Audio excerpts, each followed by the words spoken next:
وهناك من يستغل قضية الصحراء ليغطي على مشاكله الداخلية الكثيرة.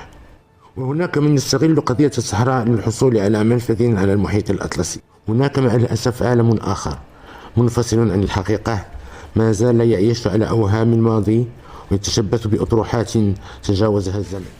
وبموازاة مع هذا الوضع الشرعي والطبيعي، هناك مع الأسف عالم آخر منفصل عن الحقيقة ما زال يعيش على أوهام الماضي ويتشبث بأطروحات تجاوزها الزمن.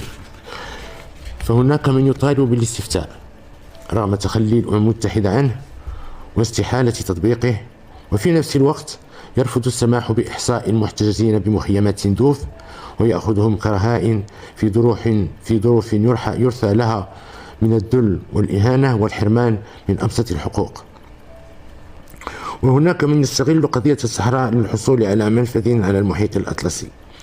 لهؤلاء يقول: نحن لا نرفض ذلك، والمغرب كما يعرف الجميع يقترح مبادرة دولية لتسهيل ولوج دول الساحل للمحيط الأطلسي في إطار الشراكة والتعاون وتحقيق التقدم المشترك لكل شعوب المنطقة. وهناك من يستغل قضية الصحراء ليغطي على مشاكله الداخلية الكثيرة.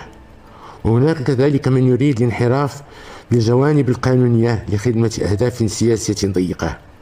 لهؤلاء أيضا نقول: إن الشراكات والالتزامات القانونية للمغرب لن تكون أبدا على حساب وحدته الترابية وسيادته الوطنية. لقد حان الوقت لتتحمل الأمم المتحدة مسؤوليتها وتوضح الفرق الكبير بين العالم الحقيقي والشرعي الذي يمثله المغرب في صحرائه وبين عالم متجمد بعيد عن الواقع وتطوراته. شعبي العزيز، إن المرحلة التي تمر منها قضية وحدتنا الترابية تتطلب استمرار تضافر جهود الجميع،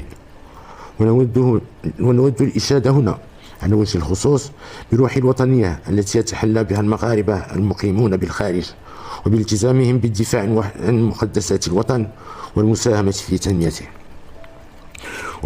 وتأتينا لارتباط هذه الفئة بالوطن قررنا إحداث تحول جديد في مجال تدبير شؤون الجالية المغربية بالخارج، وذلك من خلال إعادة هيكلة المؤسسات المعنية بها بما يضمن عدم تداخل الاختصاصات وتشتت الفاعلين والتجاوب مع حاجياتها الجديدة.